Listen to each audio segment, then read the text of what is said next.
Well, it really hasn't taken long for reform, has it? I mean, you've already got potentially, Ben Habib being thrown out as the deputy chairman of the party, being replaced now by, of course, Richard Tice.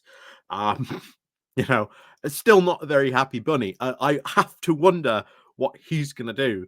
And of course, there were talks around him maybe getting legal about it. I still hope that happens.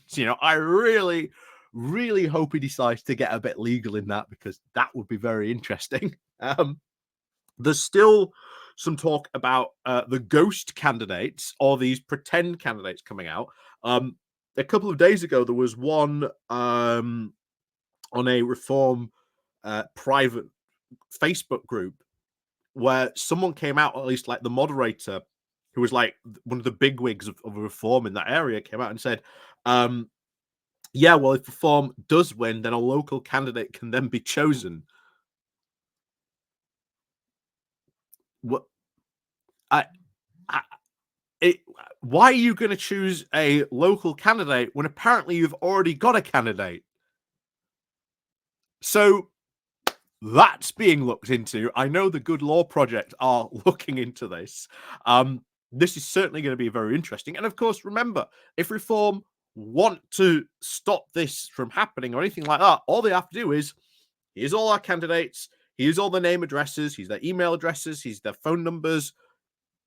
There you go. That's all they have to do. Problem, sort of solved, over, right? Nope, they're not being very forthcoming about this. So we'll see what happens if these candidates do exist. I'm sure we'll be hearing about that very soon, but that could also cause some very serious ramifications, of course, for reform.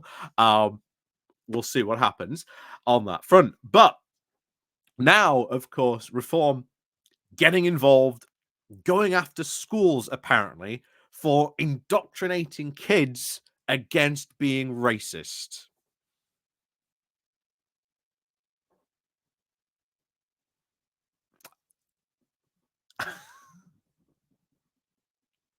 Yeah, you heard that right. So, anyway, let's get on into this then, shall we?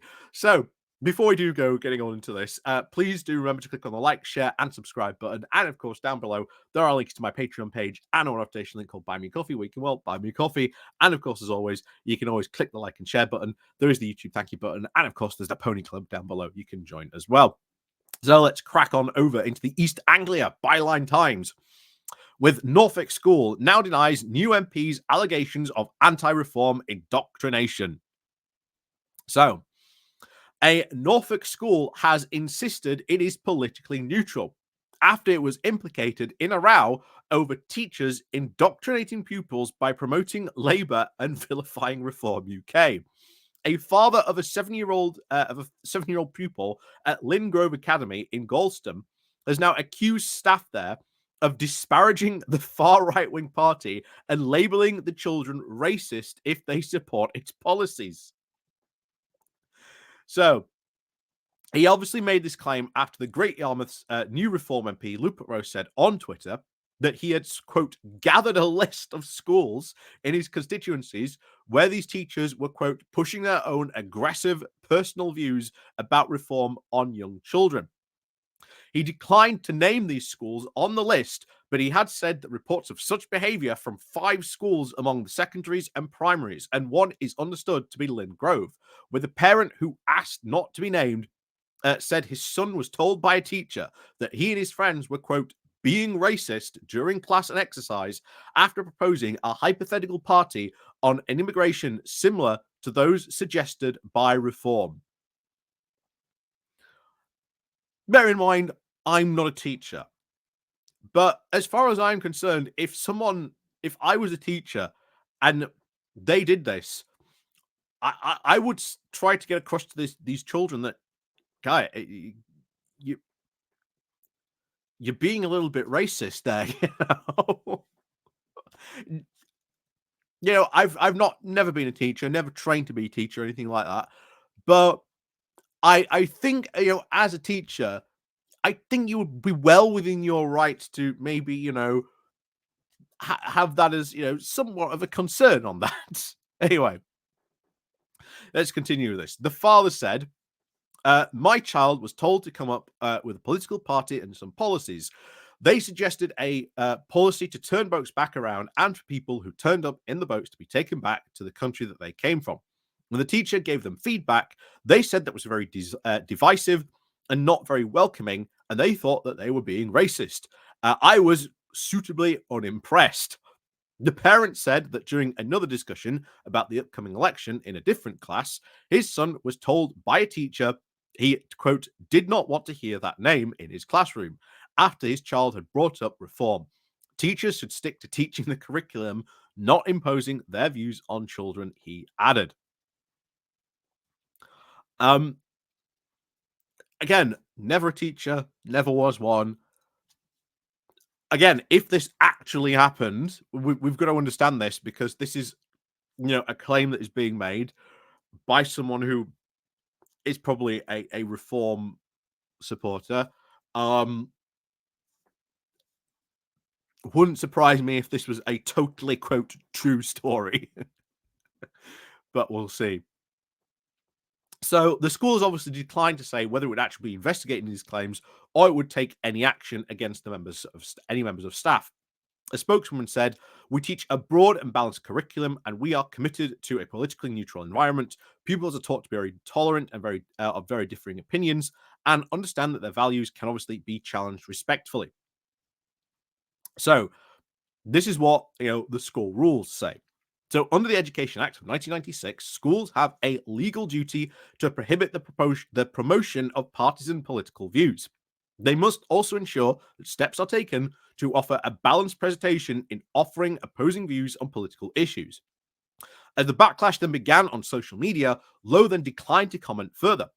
One commenter then wrote, and so it begins, the self-serving blame game. Yeah, not surprising. Not surprising on this one. Another person remarked, teachers should not push their own views, and 99.999% don't.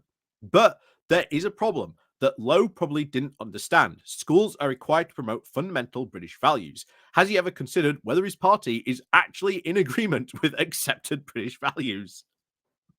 That's very true. Teachers and, of course, Labour politicians have also weighed in, as Mike Smith-Clark, a very deputy leader of the Labour group of Norfolk County Council, described his intervention as completely unsubstantiated public witch hunt. And I think this is what he... oh, no, that's someone else saying in response to that. But anyway, this is what the Teachers Union came in and said. Danny Cade of the National Education Union said, this is now a right-wing populist parties cynically stoking up division to try and garner support. Lowe, the former chairman of the Southampton Football Club, was sworn as an MP this week. He had also been very quickly to stir up controversy through his post on social media, suggesting that there were no-go zones for local people in Great Yarmouth. Every time we've heard of these so-called no-go zones, they turn out not to be true. But I'm sure there'll be people in Great Yarmouth who will probably tell me about these, quote, no-go zones, and that they're perfectly fine to be in. Anyway, as well as claims about these anti-reform views in schools, Reform, which won at least 14% of the vote share at last week's election, stood on a platform of strong opposition to immigration, saying it wanted to reduce the net migration to zero. Before the election, several of its candidates were now ousted before the election for making racist and other offensive comments. Its leader, Nigel, promised to, quote, professionalise the party. We'll see how well that goes. A week after the election, the party is now dogged by new controversy as allegations have been made that not all of its candidates were actually on the ballot were real. What a surprise. And then you've got someone else, Stephen Chalk. I don't know if this was one of the people mentioned in here. Don't think it was. But his comments just as good here when he was responding to Rupert Lowe. He said, in my experience, teachers do not push their own, quote, aggressive views. As dedicated professionals who are all about the nature of children, they understand the difference between education and indoctrination. But it is their responsibility to teach about equality, diversity, and inclusion. So, again, if you were a teacher, please do let me know what your views on this, because obviously I think this is total quote real made up story. Again, real in air quotation marks. I don't think this is a real story. I just think this guy is just out for attention. He's just out basically trying to sort of stoke stuff up. This is what reform are going to do for the next 5 years, by the way. I am so sorry, but it is well worth covering these things and bringing up that, these people aren't very good at what they are doing. And of course, I think it brings up a fair point to, will help them, maybe the people of, that Norfolk constituency will ditch their Reform MP, hopefully at the next general election. But of course, as always, like we say, let me know what you think down below. And of course, I'd be very interested to hear if you're a teacher as well, what you think about this. Because again, not a teacher, never was one, never trained anything like that. So I'd be very interested to know what you think sort of about this, especially that scenario that was sort of mentioned about this. But as always, let me know what you think down below in the comments. And of course, you can click the like and share button as well. And of course, we'll see you all next time.